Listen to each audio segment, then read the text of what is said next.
ಆತ್ಮೀಯ ಸ್ನೇಹಿತರೆ ನಮಸ್ಕಾರ. ನಾನು ರವಿ ಎಸ್ ಪೂಜಾರಿ, ಅರ್ಥಶಾಸ್ತ್ರದ ಉಪನ್ಯಾಸಕ. ಸ್ನೇಹಿತರೆ, ಇವತ್ತು ನಾವು 2 ಅಂಕದ ಒಂದು ಪ್ರಶ್ನೆಗಳನ್ನು ನಾವು ಚರ್ಚೆ ಮಾಡೋಣ.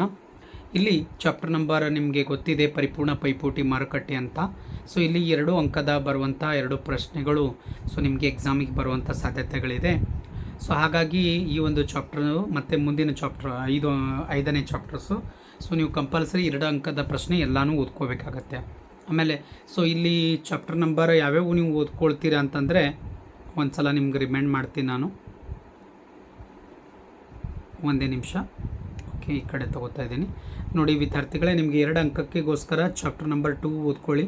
Next chapter number 4, chapter number 5, 6 ಇಲ್ಲೆಲ್ಲ ಡಿಲೀಟ್ ಆಗಿದೆ. ಓಕೆ, ಇಷ್ಟು ಹೌದಾ. ನೆಕ್ಸ್ಟ್ ಆ ಕಡೆ ಮ್ಯಾಕ್ರೋ ಎಕನಾಮಿಕ್ಸ್ನಲ್ಲಿ ಬೇರೆ ಚಾಪ್ಟರ್ಸ್ಗಳನ್ನು ನಾವು ನೋಡ್ಕೋಬೇಕಾಗತ್ತೆ. ಯಾಕಂದರೆ ಈ ಎಲ್ಲ ಚಾಪ್ಟರ್ಸ್ ಮೇಲೆ ಜಾಸ್ತಿ ಸಲ ಏನು ಮಾಡಿದ್ದಾನೆ, ಕ್ವಶನ್ ಫಿಕ್ಸ್ಡ್ ಆಗಿ ಮಾಡ್ತಾ ಇರ್ತಾನೆ. ಅದಕ್ಕೋಸ್ಕರ ನಿಮ್ಗೆ ಗೊತ್ತಿರಲಿ, ಚಾಪ್ಟರ್ ನಂಬರ್ 2 ಮೇಲೆ ಒಂದೊಂದು ಸಲ ಏನು ಮಾಡ್ತಾ ಇದ್ದಾನೆ, 2 ಕ್ವಶನ್ಸ್ ಕೇಳ್ತಾನೆ. ಸೊ ಇಲ್ಲಿನೂ 2 ಕೇಳುವಂಥ ಸಾಧ್ಯತೆ ಇದೆ, ಇಲ್ಲಿನೂ 2 ಕೇಳುವಂಥ ಸಾಧ್ಯತೆ ಇದೆ. ಅದಕ್ಕೆ ನಮ್ಗೆ ಇಲ್ಲೇ 6 ಕ್ವಶನ್ಸ್ ಬರುತ್ತೆ. ಸೊ ಒಂದೊಂದು ಸಲ 1 ಕೇಳಿದ್ರೂ ಏನು ತೊಂದರೆ ಇಲ್ಲ, ಬಟ್ ಡೆಫಿನೆಟಾಗಿ ಈ ಚಾಪ್ಟರ್ಸ್ ಮೇಲೆ ಕ್ವಶನ್ಸ್ಗಳನ್ನು ಫ್ರೇಮ್ ಮಾಡಲೇಬೇಕು ಅವನು. ಹಾಗಾಗಿ ನಿಮ್ಗೆ ಹೇಳ್ತಾ ಇರೋದು chapter number 2, chapter number 4, chapter number 5 2 ಅಂಕ ಪರ್ಫೆಕ್ಟ್ ಆಗಿಬಿಡಿ. ಎಲ್ಲ ಕ್ವಶನ್ಸ್ಗಳನ್ನು ನೋಡ್ಕೊಂಡ್ಬೇಡಿ. ಬೇಕಾದರೆ ನೀವು ಚಾಪ್ಟರ್ ನಂಬರ್ 1 ಸ್ಕಿಪ್ ಮಾಡಿ, ಯಾವುದೇ ಮುಲಾಜ್ ಇರಲಾರ್ದೆ ಚಾಪ್ಟರ್ ನಂಬರ್ 3 ಸ್ಕಿಪ್ ಮಾಡಿ. ಹೌದಾ, ಮ್ಯಾಕ್ರೋ ಎಕನಾಮಿಕ್ಸ್ನಲ್ಲಿ ಈ 2 ಚಾಪ್ಟರ್ನಲ್ಲಿ 2 ಅಂಕ ಓದಿಲ್ಲ ಅಂದರೂ ಏನೂ ತೊಂದರೆ ಇಲ್ಲ. ಅರ್ಥ ಆಯ್ತಾ? ಸೊ ಅದೇ ರೀತಿ ಚಾಪ್ಟರ್ ನಂಬರ್ 10 ಮತ್ತು ಚಾಪ್ಟರ್ ನಂಬರ್ 11 ಮ್ಯಾಕ್ರೋ ಎಕನಾಮಿಕ್ಸ್ನಲ್ಲಿ, ಮತ್ತು ಚಾಪ್ಟರ್ ನಂಬರ್ 8 ಅಂದರೆ ಯಾವುದು, ನ್ಯಾಷನಲ್ ಇನ್ಕಮ್. ಸಾರಿ, ಅದು 8 ಆಗಲ್ಲ, ಇವಾಗ 7 ಆಗುತ್ತೆ.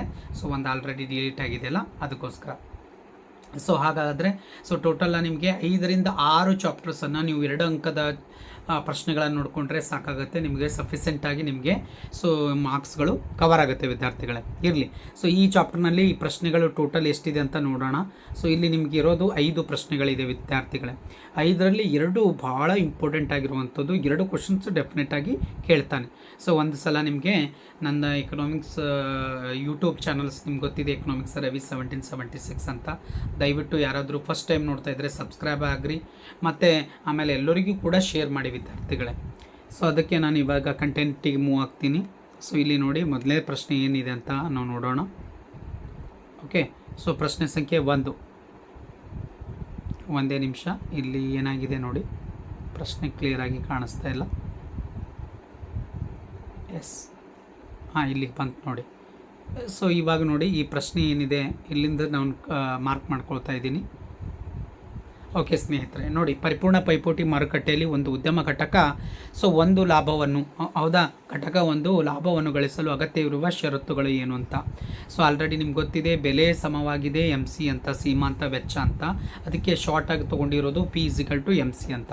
ಇದು 1ನೇ ಕಂಡೀಷನ್. ಆಲ್ರೆಡಿ ಈ ಕಂಡೀಷನ್ ಎಲ್ಲ ಅಪ್ಲಿಕೇಬಲ್ ಆಗಿದೆ ಹೇಳಿ. 4 ಮಾರ್ಕ್ಸ್ನಲ್ಲಿ ಅಂದರೆ ಆಲ್ರೆಡಿ ನಿಮ್ಗೆ ಗೊತ್ತಿದೆ. ಯಾವ ಥರ ಒಂದು ಡಯಾಗ್ರಾಮ್ಸ್ ಹಾಕಿದ್ದೆ ನೋಡಿ, ನೆನಪಿರ್ಬೋದಾ ನಿಮ್ಗೆ? ಎಸ್ ಹೇಳಿ. ಇಲ್ಲಿ MC ಕರ್ವ್ ಮೇಲ್ಗಡೆ ಇತ್ತು, ಕರೆಕ್ಟಾ? ಇಲ್ಲಿ ಪ್ರೈಸ್ ಲೈನ್ ಇತ್ತು, ಇದು Q4 ಆಗಿತ್ತು, ಇದು Q1 ಆಗಿತ್ತು, ನೆನಪಿರಲಿ ನಿಮಗೆ. ಹೌದಾ, ಇಲ್ಲಿ NM ಅಂತ ಹೆಸರು ಕೊಟ್ಟಿದ್ದೀವಿ. ಇದು ಏನಾಗ್ತಾ ಇದೆ ಅಂದರೆ ಈ ಏರಿಯಾ ಅದು ಜಾಸ್ತಿ ಪ್ರಾಫಿಟ್ ಆಗಿರುವಂಥ ಕಂಡೀಷನ್ಸ್ ಅಂತ. ಇದು ನಿಮ್ಗೆ ಗೊತ್ತಿರ್ಬೋದು. ಇದು 4 ಮಾರ್ಕ್ಸಿಗೆ ಬಂದಿರುವಂಥ ಪ್ರಶ್ನೆ. ಇದೂ ಇಂಪಾರ್ಟೆಂಟ್ ಇದೆ. ಅದು ಆಲ್ರೆಡಿ ಇದ್ರ ಮೇಲೆ ನಾನು ಕ್ಲಿಯರ್ ಮಾಡಿದ್ದೀನಿ, ವಿಡಿಯೋಸ್ ಇದೆ, ನೋಡ್ಕೊಳ್ಳಿ ಬೇಕಾದರೆ. ಅದಕ್ಕೆ ಕಂಡೀಷನ್ ನಂಬರ್ 1 ನೋಡ್ಕೊಳ್ಳಿ.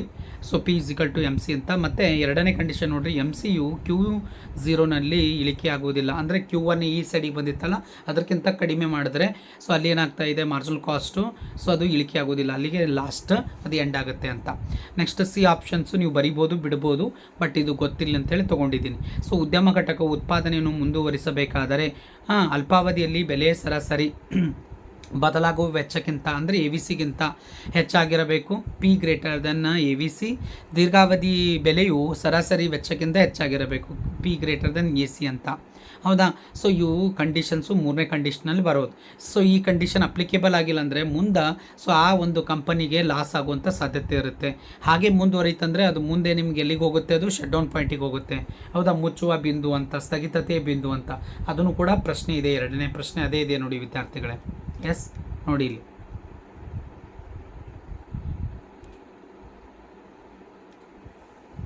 ಸೊ ಇಲ್ಲಿ ಈ ಪ್ರಶ್ನೆ ಇದೆ. ಈ ಪ್ರಶ್ನೆಯನ್ನು ನೀವು ಅರ್ಥ ಮಾಡ್ಕೋಬೇಕಾದ್ರೆ ಇಲ್ಲೊಂದು ಡೈಗ್ರಾಮ್ಸನ್ನು ನಾವು ತೊಗೋಬೇಕಾಗತ್ತೆ. ಸೊ ಈ ಡೈಗ್ರಾಮ್ಸನ್ನು ಸ್ವಲ್ಪ ನಿಮ್ಗೆ ಹಾಕಿರ್ತೀನಿ ನೋಡಿ ಸ್ನೇಹಿತರೆ. ಸೊ ಇಲ್ಲಿ ಮೊದಲೇ ಏನಂತಂದರೆ ನಾವು ಒಂದು SMC ಕರ್ವ್ ಅಂತ ಇದೆ, short run marginal cost curve ಅಂತ. ಸೊ ಇಲ್ಲಿ ಪಿ ಲೈನನ್ನು ಹಾದು ಹೋಗಿದೆ ಅಂತ, ಹೌದಾ.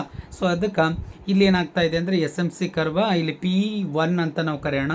ನೆಕ್ಸ್ಟ್ ಇಲ್ಲಿ ಕೆಳಗಡೆ P2 ಅಂತ. ಇದ್ರ ಮ್ಯಾಗೂ ಕೂಡ 6 ಅಂಕದ ಪ್ರಶ್ನೆ ನಿಮ್ಮ ಮಾಡಿದ್ದಿದ್ದು.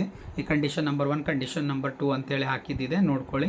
ಸೊ ಇವಾಗ SMC ಕರ್ವ ಮೇಲ್ಗಡೆ ಇದೆ ಮತ್ತು AVC ಕರ್ವ್ ಅದನ್ನೇ ಕೆಳಗಿಂದ ಹಾದು ಹೋಗುತ್ತೆ, ಎವರೇಜ್ ವೇರಿಯಬಲ್ ಕಾಸ್ಟ್ ಕರ್ವ್ ಅಂತ, ಹೌದಾ. SCC ಅಂತೂ ಮೇಲ್ಗಡೆ ಇತ್ತು, ಹೌದಾ. ಈ ಥರ ಇತ್ತು ನೋಡಿ ಡೈಗ್ರಾಮ್ಸ್. ಇದನ್ನು ಬೇಕಾದರೆ ನೀವು ಡೀಟೇಲ್ಸ್ ಆಗಿ ನೋಡಬೇಕಾದ್ರೆ 6 ಅಂಕದ ಪ್ರಶ್ನೆ ಇದೇ ಒಂದು ಚಾಪ್ಟರ್ಗೆ ಸಂಬಂಧಪಟ್ಟಂಥ ಮೊನ್ನೆ ತಾನೇ ನಾನು ವಿಡಿಯೋನ ಅಪ್ಲೋಡ್ ಮಾಡಿದ್ದೀನಿ. ಆ್ಯಕ್ಚುಲಿ ನಿನ್ನೆ ಮಾಡಿದ್ದೀನಿ, ನೋಡ್ಕೊಳ್ರಿ ನೀವು, ಹೌದಾ. ನಿನ್ನೆ ಮಾಡಿದ್ದೀನಿ.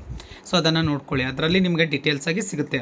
ಈಗ ನಾವು ಕಂಟೆಂಟ್ ಬರಿಬೇಕಲ್ಲ, ಇವಾಗ 2 ಅಂಕಕ್ಕೆ ವಿಶ್ಲೇಷಣೆ ಮಾಡಬೇಕು, ವಿವರಣೆ ಕೊಡಬೇಕು. ಸೊ ಹಾಗಾದರೆ ಏನು ಅಂತ ನೋಡೋಣ ಸ್ನೇಹಿತರೆ. ಮೊದಲನೇದಾಗಿ ಸೊ ಒಂದೊಂದು ಪಾಯಿಂಟ್ಸನ್ನು ನಾವು ಅರ್ಥ ಮಾಡ್ಕೊಂಡು ಬರೋಣ. ಇಲ್ಲಿ ಸಾರಿ 1 ನಿಮಿಷ. ಎಸ್, ಇಲ್ಲಿ ನೋಡಿ ಸ್ನೇಹಿತರೆ, ಸ್ಥಗಿತತೆ ಬಿಂದು ಅಥವಾ ಮುಚ್ಚುವ ಬಿಂದು ಅಂತಲೂ ಕೂಡ ಕರೀತಾರೆ ಎಕನಾಮಿಕ್ಸ್ ಒಳಗೆ. ಏನು ಅಂತ ನೋಡೋಣ. ಹಾಗಾದರೆ ಏನು ಅಂತ ಅದರ ಅರ್ಥ.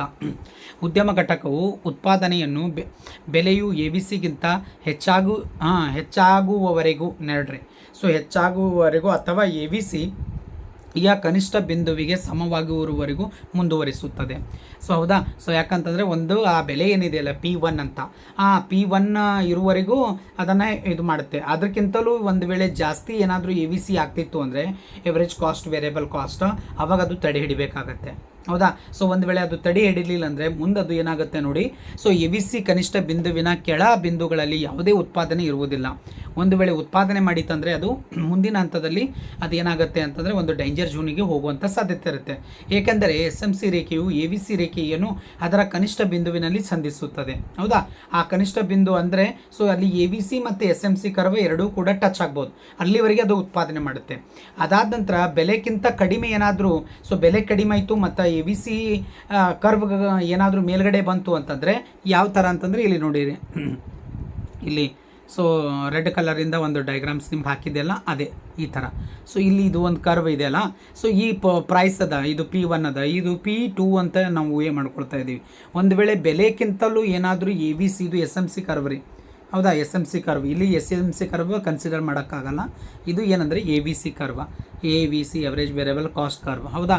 ಈಗ ಇದ್ದಾಗ ಇಲ್ಲಿ ಲಾಭ ಆಗ್ಬೋದು ಮತ್ತು ಆ ಉದ್ಯಮ ಘಟಕ ಏನಾಗ್ತದೆ ಚಲನಶೀಲವಾಗಿರುತ್ತೆ. ಸೊ ಒಂದು ವೇಳೆ ಇಲ್ಲಿ ಏನಾಗ್ತಾ ಇದೆ ಅಂದರೆ P ಏನಾದರೂ ಲಾಸ್ ಆಯಿತು, P ಒಂದು ವೇಳೆ ಇಲ್ಲ ಅಂತ ತಿಳ್ಕೊರಿ, ಹೌದಾ. ಪ್ರೈಸ್ P1 ಇಲ್ಲಿ ಇಲ್ಲ, ಬೆಲೆ ಇಲ್ಲ ಮಾರ್ಕೆಟ್ನಲ್ಲಿ ಅಂತ ಅಂದ್ಕೊಳ್ಳಿ. ಅವಾಗ ಏನಾಗುತ್ತೆ ಇದಕ್ಕೆ, ಈ ಕಂಪನಿಗೆ ಸೊ ಲಾಭ ಬರೋ ಬದಲು ಅಥವಾ ಅಲ್ಲಿ ವಸ್ತುವನ್ನು ಏನು ಉತ್ಪಾದನೆ ಆಗದೇ ಇರುವಂಥ ಸಾಧ್ಯತೆ. ಅವಾಗ ಆ ಮಾರ್ಕೆಟ್ನಲ್ಲಿ ಪೂರ್ತಿ ಪ್ರೈಸನ್ನು ಡೌನ್ ಆದಾಗ ಅಲ್ಲೇನಾಗ್ತದೆ ಎವರೇಜ್ ಕಾಸ್ಟ್ ಹೆಚ್ಚಿಗಾಗ್ಬಿಡುತ್ತೆ. ಈ ಸನ್ನಿವೇಶ ಮೇಲ್ಗಡೆ ಏನಿದೆ ನೋಡಿ ಅದು, ಹೌದಾ. ಹಾಗಾದಾಗ ಅಲ್ಲಿ ಆ ಕಂಪನಿ ಏನಾಗ್ತದೆ ಲಾಸ್ ಆಗುವಂಥ ಸಾಧ್ಯತೆ. ಅಂದ್ರೆ ಸ್ನೇಹಿತರೆ ನೋಡಿ, ಇನ್ನೊಂದು ಸಲ ಸ್ವಲ್ಪ ನಿಮ್ಗೆ ಕ್ಲಿಯರ್ ಹಾಕ್ತೀನಿ, ಅರ್ಥ ಆಗಲ್ಲಾಗ್ಯದ ಅಂದ್ಕೊಳ್ತಿದ್ದೀನಿ. ಇಲ್ಲಿ P1 ಇದೆ ಅಂತ ತಿಳ್ಕೊರಿ, ಹೌದಾ. P1 ಪ್ರೈಸ್ ಇದೆ. ಸೊ AVC ಏನಾಗಿದೆ ಇಲ್ಲಿ ಬಂದಿದೆ, AVC ಏನಾಗಿದೆ ಮೇಲ್ಗಡೆ ಇದೆ. ಸೊ ಹಾಗಾದರೆ ಪ್ರೈಸ್ಗಿಂತಲೂ AVC ಹೆಚ್ಚಿಗಾಗಿದ್ದಾಗ ಅವಾಗ ಏನಾಗುತ್ತೆ ಆ ಕಂಪನಿಗೆ ಲಾಸ್ ಆಗುವಂಥ ಸಾಧ್ಯತೆ ಇರುತ್ತೆ. ಪ್ರೈಸ್ ಏನಾಗಬೇಕಾಗಿತ್ತು, ಇಲ್ಲಿ ಬರಬೇಕಾಗಿತ್ತು, ಹೌದಾ, ಇಲ್ಲಿ ಬರಬೇಕಾಗಿತ್ತು. ಬಟ್ ಅದು ಏನಾಗ್ತಾ ಇದೆ, P ಕೆಳಗೆ ಬಂದಿದೆ, ಸೊ AVC ಮೇಲ್ಗಡೆ ಹೋಗಿದೆ. ಹಾಗಾದಾಗ ಆ ಕಂಪನಿಗೆ ಸೊ ಅದು ಡೇಂಜರ್ ಝೋನಿಗೆ ತಳ್ಳದಂಗೆ ಆಗುತ್ತೆ. ಸೊ ಹಾಗಾಗಿ ನೋಡಿ ವಿದ್ಯಾರ್ಥಿಗಳೇ, ಸೊ ಅದರ ಕನಿಷ್ಠ ಬಿಂದುವನ್ನು ಸಂಧಿಸುತ್ತದೆ. ಈ ಬಿಂದುವನ್ನು ಉದ್ಯಮ ಘಟಕದ ಅಲ್ಪಾವಧಿಯ ಸ್ಥಗಿತತೆ ಬಿಂದು ಅಂತ ಕರಿತಾ ಇದ್ದೀವಿ, ಹೌದಾ. ಸೊ ಇದನ್ನೇ ಹೀಗೆ ಮುಂದುವರಿತು ಅಂದರೆ ಮುಂದೆ ಅದನ್ನು ಏನು ಮಾಡಬೇಕಾಗತ್ತೆ, ಕಂಪನಿ ಕ್ಲೋಸ್ ಮಾಡಬೇಕಾಗತ್ತೆ. ಅದನ್ನು ನಾವು ಮುಚ್ಚುವ ಅಂತೇಳಿ ಕರಿತಾ ಇದ್ದೀವಿ, ಸ್ಥಗಿತತೆ ಬಿಂದುವನ್ನು. ಸೊ ಮುಚ್ಚುವ ಬಿಂದು ಅಂತೇಳಿ, ಲಾಕಪ್ ಅಂತ ಕರಿತಾ ಇದ್ದೀವಿ. ಸೊ ಇದು ಎಫೆಕ್ಟ್ ನಿಮ್ಗೆ ಗೊತ್ತಿದೆ. ಸೊ ಯಾವಾಗ ಹೇಳಿ ನೋಡೋಣ, 2019, ಓಕೆ, ಕೋವಿಡ್ ಅಂತೇಳಿ, ಹೌದಾ. ಈ ಇಯರ್ನಲ್ಲಿ ನಿಮಗೆ ಗೊತ್ತಾಗಿದೆ ಎಷ್ಟೋ ಕಂಪನಿಗಳೆಲ್ಲನೂ ನೆಲ ಕಚ್ಕೊಳ್ತು. ಒಂದು ಕಡೆ ಓವರ್ ಪ್ರೊಡಕ್ಷನ್ಸ್ ಆಗಿದೆ. ಸೊ ಆ ಓವರ್ ಪ್ರೊಡಕ್ಷನ್ ಆಗಿದ್ದೆಲ್ಲನೂ ಕೂಡ ಇವತ್ತು ಮಾರ್ಕೆಟಿಗೆ ಬಿಡಬೇಕಂದ್ರೆ ಮಾರ್ಕೆಟ್ನಲ್ಲಿ ಡಿಮ್ಯಾಂಡ್ ಇರಲಿಲ್ಲ, ಹೌದಾ. ಸಪ್ಲೈ ಮಾಡಿದ್ರೆ ಡಿಮ್ಯಾಂಡ್ ಇರಲಿಲ್ಲ ಅಂದರೆ ಸಪ್ಲೈ ಮಾಡೋಕ್ಕಾಗಲ್ಲ.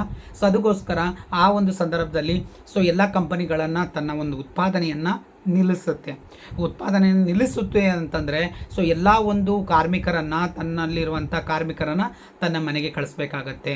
ಸೊ ಅಂಥ ಒಂದು ಸ್ಥಿತಿಯ ನಾವು ಇಲ್ಲಿ ಎಕನಾಮಿಕ್ಸ್ ಒಳಗೆ ಏನಂತ ಕರಿತಾ ಇದ್ದೀವಿ ಅಂದರೆ ಸ್ಥಗಿತತೆಯ ಬಿಂದು ಅಂತ. ಇದೇ ರೀತಿ ಮುಂದುವರಿತಂದ್ರೆ ಆ ಕಂಪನಿ ಕ್ಲೋಸ್ ಆಗಿ ಸೊ ಮುಚ್ಕೊಂಡು ಹೋಗಬೇಕಾಗತ್ತೆ. ಅದಕ್ಕೆ ಅಂಥ ಒಂದು ಸಂದರ್ಭ ಬರಬಾರ್ದು ಅಂತೇಳಿ ಸೊ ಅದಕ್ಕೆ ನಾವು ಯಾವಾಗಲೂ ಕೂಡ ಓವರ್ ಪ್ರೊಡಕ್ಷನ್ ಮಾಡುವುದಿಲ್ಲ, ನೆನಪಿರಲಿ ವಿದ್ಯಾರ್ಥಿಗಳೇ. ಸೊ ಮಾರ್ಕೆಟಲ್ಲಿ ಎಷ್ಟು ಡಿಮ್ಯಾಂಡ್ ಇದೆ, ಫಾರ್ ಎಕ್ಸಾಂಪಲ್ 100 ಯೂನಿಟ್ ಡಿಮ್ಯಾಂಡ್ ಇದೆ ಅಂತಂತಂದರೆ ಸೊ ಅಲ್ಲಿ ಏನಾಗುತ್ತೆ ಅಂದರೆ ನಾವು ಎಷ್ಟು ಉತ್ಪಾದನೆ ಮಾಡಬೇಕು ಅನ್ನೋದು ನಮ್ಗೆ ಗೊತ್ತಿರುತ್ತೆ. ನಾವೇನು ಮಾಡ್ತಾ ಇದ್ದೀವಿ, 100 ಯೂನಿಟ್ಗಿಂತಲೂ ಒಂದು 10 ಯೂನಿಟ್ಸು ಬೇಕಾದರೆ ಹೆಚ್ಚಿಗೆ ಮಾಡ್ಕೋಬೋದು, ಅದಕ್ಕಿಂತ ಜಾಸ್ತಿ ಮಾಡೋಂಗಿಲ್ಲ.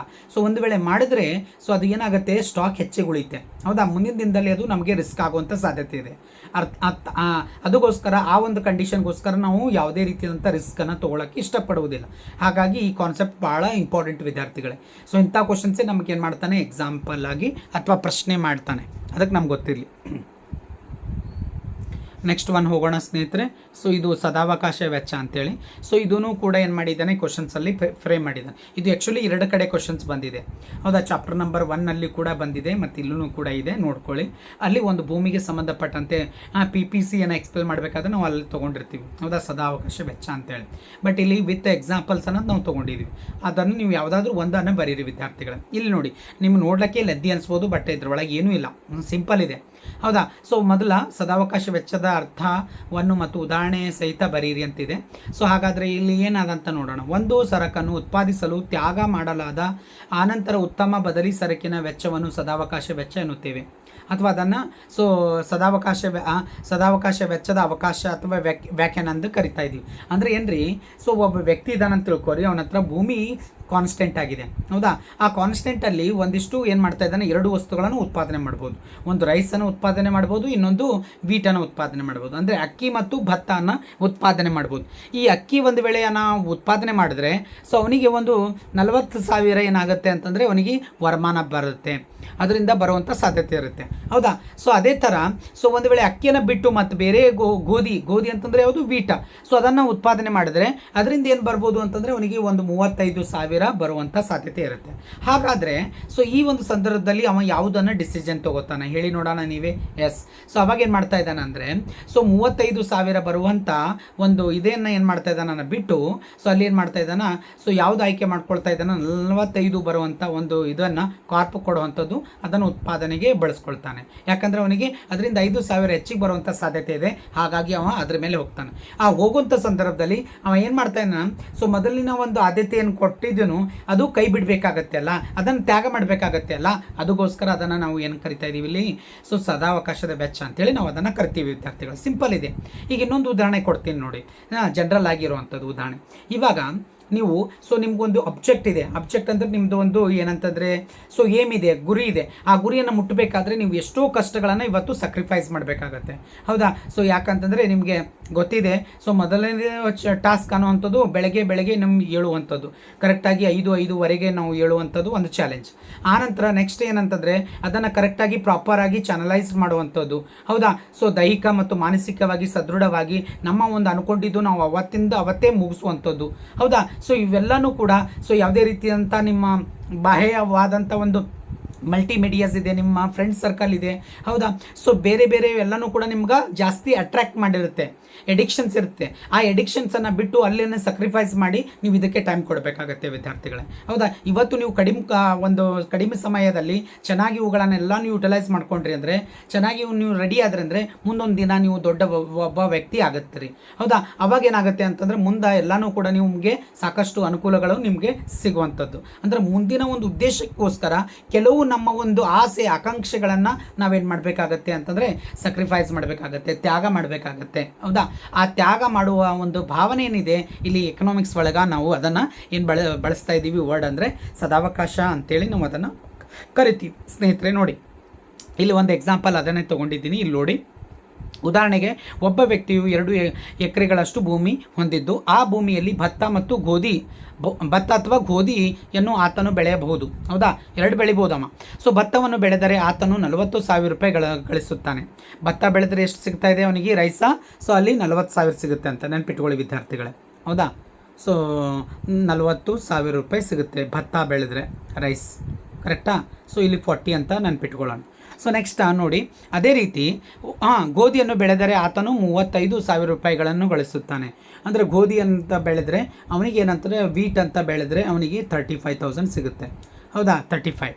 ಹಾಗಾದರೆ ಹೌದಾ, ಸೊ ಬೆಳೆಯುವ ಪ್ರಕ್ರಿಯೆಯಲ್ಲಿ ಅವಾಗೇನಾಗುತ್ತಾನೆ, ಆತನು 35,000 ತ್ಯಾಗವನ್ನು ಮಾಡಬೇಕಾಗುತ್ತದೆ. ಯಾಕಂತಂದರೆ ಆಲ್ರೆಡಿ ಅವನಿಗೆ ಕ್ಲಿಯರ್ ಇದೆ. ಏನು ಕ್ಲಿಯರ್ ಇದೆ ಅಂದರೆ, ಸೊ ನನಗೆ 40,000 ಸಿಗುವಂಥ ಒಂದಿದು ಅವಕಾಶ ಇದೆ, ಹಾಗಾಗಿ ನಾನು 5,000 ಸೊ ಯಾಕೆ ಕಳ್ಕೊಳ್ಳಿ ಅಂತೇಳಿ ಅವಾಗ ಫೈನಲ್ ಆಗಿ ಏನು ಮಾಡ್ತಾ ಇದ್ದಾನೆ, ಸೊ 35,000 ತ್ಯಾಗ ಮಾಡಬೇಕಾಗ್ತದೆ. ಆ ತ್ಯಾಗ ಮಾಡಿದಾಗ ಸೊ ಅವನಿಗೆ 45,000 ಒಂದು ಆದಾಯ ಬರುವಂಥ ಭತ್ತವನ್ನು ಬೆಳೀಲಿಕ್ಕೆ ಅವಕಾಶ ಸಿಗುವಂಥದ್ದು. ಅದರ ಮೇಲೆ ಅವ ವೆಚ್ಚ ಮಾಡ್ತಾ ಇದ್ದಾನೆ. ಹೌದಾ, ಆದುದರಿಂದ ಭತ್ತವನ್ನು ಬೆಳೆಯುವ ಅವಕಾಶವನ್ನು ವೆಚ್ಚವು 35,000 ರೂಪಾಯಿ ಒಂದು ಆಗಿರುತ್ತೆ. ಈ ರೀತಿಯಾದಂಥ ಒಂದು ಕಾನ್ಸೆಪ್ಟನ್ನು ನೀವು ತೊಗೊಂಡು ಬರಿಬೋದು. ಓಕೆ, ನೆಕ್ಸ್ಟ್ ನೋಡಿ ವಿದ್ಯಾರ್ಥಿಗಳು, ಒಂದು ಉದ್ಯಮ ಘಟಕದ ಪೂರೈಕೆ ರೇಖೆಯನ್ನು ನಿರ್ಧರಿಸುವ ಅಂಶಗಳು ಅಂತ ಇಲ್ಲಿ ಸಾಕಷ್ಟು ಪಾಯಿಂಟ್ಸ್ಗಳಿದೆ. ಜಸ್ಟ್ ಈ 4 ಪಾಯಿಂಟ್ಸನ್ನು ನೆನಪಿಟ್ಕೊಳ್ಳಿ. 4 ಪಾಯಿಂಟ್ಸನ್ನು ಬರೆದ್ರೆ ಸಾಕು, ಇದಕ್ಕೇನು ಎಕ್ಸ್ಪ್ಲನೇಷನ್ ಮಾಡುವಂಥ ಅವಶ್ಯಕತೆ ಇಲ್ಲ. ತಂತ್ರಜ್ಞಾನದ ಪ್ರಗತಿ, ಟೆಕ್ನಾಲಜಿಕಲ್ ಪ್ರೋಗ್ರೆಸ್ ಅಂತ ಕರಿತಾ ಇದ್ದೀವಿ. ಇನ್ಪುಟ್ಸ್ ಪ್ರೈಸಸ್ ಅಂತ ಕರಿತಾ ಇದ್ದೀವಿ. ಆದಾನಗಳ ಬೆಲೆಗಳು ಅಂತ. ಆದಾನ ಬೆಲೆಗಳು ಅಂತಂದರೆ ಲ್ಯಾಂಡ್ ಲೇಬರ್ ಕ್ಯಾಪಿಟಲ್ ಆರ್ಗನೈಸೇಷನ್ ಅಂತ ಹೇಳ್ತೀವಿ. ನೆಕ್ಸ್ಟು ಸರ್ಕಾರದ ನೀತಿ, ತೆರಿಗೆ ನೀತಿ ರೀ. ಹೌದಾ, ಸರ್ಕಾರ ನೀತಿ ಅಂದರೆ ಯಾವುದು? ತೆರಿಗೆ ನೀತಿ. ಹೌದಾ, ಯೂನಿಟ್ ಟ್ಯಾಕ್ಸ್ ಅಂತ ಕರಿತಾ ಇದ್ದೀವಿ. ನೆಕ್ಸ್ಟ್ ಉದ್ಯಮ ಘಟಕಗಳ ಗುರಿ, ಇವುಗಳನ್ನು ಕೂಡ ಏನಾಗುತ್ತೆ 4 ಪಾಯಿಂಟ್ಸು. ಸೊ ನಮ್ಮ ಒಂದು ಉದ್ಯಮ ಘಟಕನ ಪೂರೈಕೆ ಮಾಡುವಂಥ ಒಂದು ನಿರ್ಧಾರಕ ಅಂಶಗಳಾಗಿದೆ. ಹೌದಾ, ಸೊ ಭಾಳಷ್ಟು ಜನ ಏನು ಮಾಡ್ತಾರೆ, ಫಸ್ಟ್ ಸೆಕೆಂಡ್ ಎರಡೇ ಬರೀತಾರೆ. ದಯವಿಟ್ಟು ಬೇಡ. ಸೊ ನೀವು ಸ್ವಲ್ಪ ನಿಮ್ಮ ಆನ್ಸರ್ಸು ಡಿಫ್ರೆಂಟ್ ಇರಲಿ ದಯವಿಟ್ಟು. ಸೊ ಇವು 4 ಪಾಯಿಂಟ್ಸ್ ಬರೀರಿ ವಿದ್ಯಾರ್ಥಿಗಳೇ, ಏನು ತೊಂದರೆ ಇಲ್ಲ. ಹೌದಾ, ಅನ್ಬೋದು ಯಾಕೆ ಸರ್ ಲಂದಿ ಬರಬೇಕು, 2 ಬರೆದು ಕೂಡ ಮಾರ್ಕ್ಸ್ ಕೊಡ್ತಾರಲ್ರಿ ಅಂತ ಕೊಡ್ಬೋದು. ಬಟ್ ಎಲ್ಲರಿಗಿಂತಲೂ ಆನ್ಸರ್ಸು ನಮ್ಮದು ಸ್ವಲ್ಪ ವಿಭಿನ್ನವಾಗಿರಲಿ ಅನ್ನುವಂಥ ಒಂದು ಭಾವನೆ ನಂತ. ಅದಕ್ಕೋಸ್ಕರ ನಾನು ನಿಮಗೆ ರಿಕ್ವೆಸ್ಟ್ ಮಾಡ್ಕೊಳ್ತಾ ಇದ್ದೀನಿ. ಓಕೆ, ಬರಿಬೋದಲ್ರಿ? ಎಸ್ ಸ್ನೇಹಿತರೆ, ನೆಕ್ಸ್ಟ್ ನೋಡಿ, ಇದು ಒಂದು ಪಾಯಿಂಟ್ಸನ್ನು ತೊಗೊಳ್ತಾ ಇದ್ದೀನಿ. ಇದು ಭಾಳ ಇಂಪಾರ್ಟೆಂಟ್ ನೋಡಿ ವಿದ್ಯಾರ್ಥಿಗಳೇ. ಇದೇ ಥರ ಪ್ರಶ್ನೆ ಚಾಪ್ಟರ್ ನಂಬರ್ 2ನಲ್ಲಿ ಬಂದಿದೆ. ಅಲ್ಲಿ ಏನಾಗಿದೆ, ಬೆಲೆ ಪೂರೈಕೆ ಬದಲಿ ಬೆಲೆ ಬೇಡಿಕೆ ಅಂತಿದೆ ನೋಡಿ. ಸೊ ಇಲ್ಲೇನಿದೆ, ಬೆಲೆ ಪೂರೈಕೆ ಸ್ಥಿತಿಸ್ಥಾಪಕತ್ವ ಅರ್ಥವನ್ನು ನೀಡಿ ಮತ್ತು ಅದರ ಸೂತ್ರವನ್ನು ಬರೆಯಿರಿ ಅಂತ. ಸೂತ್ರ ಸೇಮ್ ಇದೆ, ಏನೂ ಚೇಂಜಸ್ ಇಲ್ಲ. ಬಟ್ ಅದರಲ್ಲಿ ಆನ್ಸರ್ನಲ್ಲಿ ಅದರ ಅರ್ಥದಲ್ಲಿ ಸ್ವಲ್ಪ ಬದಲಾವಣೆ ಇದೆ. ಹೌದಾ, ನೋಡಿ ಇಲ್ಲಿ ಬೆಲೆ ಪೂರೈಕೆ ಸ್ಥಿತಿಸ್ಥಾಪಕತ್ವ ಅಂದರೆ ಏನು, PES ಅಂತ. ಕೆಲವು ಸಲ ಬುಕ್ಕಿನಲ್ಲಿ ಏನು ಮಾಡಿದ್ದಾನೆ, ES = ಅಂತ ಕೊಟ್ಟಿದ್ದಾನೆ. ಫಾರ್ಮುಲಾ ಇರಲಿ, ತೊಂದರೆ ಇಲ್ಲ. ಎಲಾಸಿಟಿ ಆರ್ ಎಲಾಸ್ಟಿಕ್ಸಿಟಿ ಆಫ್ ದಿ ಸಪ್ಲೈ ಅಂತ ಕರಿತಾ ಇದ್ದೀವಿ. ಓಕೆ, ಸೊ ನೋಡಿ ಇಲ್ಲಿ, ಸೊ ಬೆಲೆಯು ಪ್ರಮಾಣಗಳ ಅನುಗುಣವಾಗಿ, ಹೌದಾ, ಪ್ರಮಾಣ ಅನುಗುಣ ಅಂದರೆ ಕ್ವಾಂಟಿಟಿ ರೀ, ನೆನ್ಪಿಟ್ಕೊಡ್ರಿ. ಬದಲಾವಣೆ ಅನುಗುಣವಾಗಿ, ಸೊ ಪೂರೈಕೆ ಪ್ರಮಾಣದಲ್ಲಿ ಉಂಟಾಗುವ ಪ್ರಮಾಣ ಅನುಗುಣವಾದ ಬದಲಾವಣೆಯೇ ಪೂರೈಕೆ ಬೆಲೆ ಸ್ಥಿತಿಸ್ಥಾಪಕತ್ವ ಎಂದು ಕರೆಯುತ್ತೇವೆ. ಹೌದಾ, ಸೊ ಎಂದು ವ್ಯಾಖ್ಯಾನಿಸಬಹುದು. ಇದನ್ನೇ ನಾವು ಕೆಳಗಡೆ ಇಲ್ಲಿ ಒಂದು ಫಾರ್ಮುಲಾನ ಯೂಸ್ ಮಾಡ್ಕೊಂಡಿದ್ವಿ. ಪೂರೈಕೆ ಸ್ಥಿತಿಸ್ಥಾಪಕತ್ವ ಎಂದರೆ ಏನು, ಸೊ ಪೂರೈಕೆಯಲ್ಲಿನ ಪ್ರಮಾಣದ ಒಂದು ಅನುಗುಣವಾದ ಬದಲಾವಣೆ ಭಾಗಿಲೆ ಡಿವೈಡೆಡ್ ಬೈ ಬೆಲೆಯಲ್ಲಿನ ಪ್ರಮಾಣದ ಅನುಗುಣವಾದ ಬದಲಾವಣೆ ಅಲ್ಲದೆ. ಸೊ ಅದು ಇಲ್ಲ ಅಂತಂದರೆ ನೀವು ಲಾಸ್ಟ್ ಈ ಒಂದು ಫಾರ್ಮುಲಾನು ಕೂಡ ಯೂಸ್ ಮಾಡ್ಬೋದು, ಖಂಡಿತವಾಗ್ಲೂ ಏನೂ ತೊಂದರೆ ಇಲ್ಲ ಸ್ನೇಹಿತರೆ. ಸೊ ಇಲ್ಲಿ ಏನಿದೆ ನೋಡಿ, ಈ ಒಂದು ಫಾರ್ಮುಲಾ ನೀವು ಬರೆದ್ರೆ ಸಾಕಾಗತ್ತೆ. So PES = ΔQ divided by ΔP ಅಂತ. ಹೌದಾ, into P divided by Q ಅಂತ. ಹೌದಾ, ಸೊ ಕೆಲವು ಸಲ ಏನು ಮಾಡಿದ್ದಾನೆ, ΔQ ಡಿವೈಡ್ ಬೈ ΔP ಅಂತಲೂ ಇಲ್ಲಿ ಕೆಳಗೆ ತೊಗೊಂಡು ಆ ನಂತರ ಏನಾಗಿದೆ ಮೇಲ್ಗಡೆ P ಡಿವೈಡ್ ಬೈ Q ಅಂತಲೂ ಬರಿಬೋದು. ಇದು ಈ ಕಡೆ ಬರೆದ್ರು ತೊಂದರೆ ಇಲ್ಲ, ಏನು ತೊಂದರೆ ಇಲ್ಲ. ಹೌದಾ, ಇದೂ ಕರೆಕ್ಟ್ ಇದೆ, ಅದೂ ಕರೆಕ್ಟ್ ಇದೆ. ಓಕೆ, ಸೊ ಇಲ್ಲಿ ಏನಾಗ್ತಾ ಇದೆ ಅಂದರೆ ΔQ ಅಂತಂದರೆ ಏನು ಅಂದರೆ ಚೇಂಜ್ ಇನ್ ಕ್ವಾಂಟಿಟಿ ಅಂತ ಕರಿತಾ ಇದ್ದೀವಿ. ಹೌದಾ, ಬದಲಾವಣೆ ಆದಂಥ ಒಂದು ಸೊ ಪ್ರಮಾಣ Q ಅಂತಂದರೆ ΔQ. ಮತ್ತು ΔP ಅಂದರೆ ಸೊ ಬದಲಾವಣೆಯಾದಂಥ ದರ ಅಂತಂದರೆ ಯಾವುದು, ಬೆಲೆ, ನೆನ್ಪಿಟ್ಕೊಳ್ಳಿ. ಸೊ ನೆಕ್ಸ್ಟ್ Q ಅಂದರೆ ಕ್ವಾಂಟಿಟಿ ಅಂದರೆ ಆರಂಭಿಕ ಪೂರೈಕೆ ಪ್ರಮಾಣ. ಹೌದಾ, ಸೊ ನೆಕ್ಸ್ಟ್ P ಅಂತಂದರೆ ಆರಂಭಿಕ ಬೆಲೆ ಅಂತ, ಇನಿಷಿಯಲ್ ಪ್ರೈಸ್ ಅಂತ ಕರಿತಾ ಇದ್ದೀವಿ. ಇಷ್ಟು ನಿಮ್ಗಂತೂ ಗೊತ್ತಿದೆ ವಿದ್ಯಾರ್ಥಿಗಳೇ. ಇಷ್ಟು 5 ಕ್ವಶನ್ಸ್ಗಳು ಈ ಚಾಪ್ಟರ್ನಲ್ಲಿ ಬರುವಂಥದ್ದು. ಓಕೆ, ಸೊ ಅದರಲ್ಲಿ ನನ್ನ ಯೂಟ್ಯೂಬ್ ಚಾನಲ್ಸ್ ನಿಮ್ಗೆ ಗೊತ್ತಿದೆ. ಸೊ ಎಕನಾಮಿಕ್ ಸರ್ವಿಸ್ 1776 ಅಂತ. ಸೊ ಯಾರೆಲ್ಲ ನೀವು ಪ್ರಥಮ ಬಾರಿಯಾಗಿ ನೋಡ್ತಾ ಇದ್ದೀರಿ, ದಯವಿಟ್ಟು ಶೇರ್ ಮಾಡಿ, ಸಬ್ಸ್ಕ್ರೈಬ್ ಆಗಿ. ಓಕೆ, ಧನ್ಯವಾದಗಳು.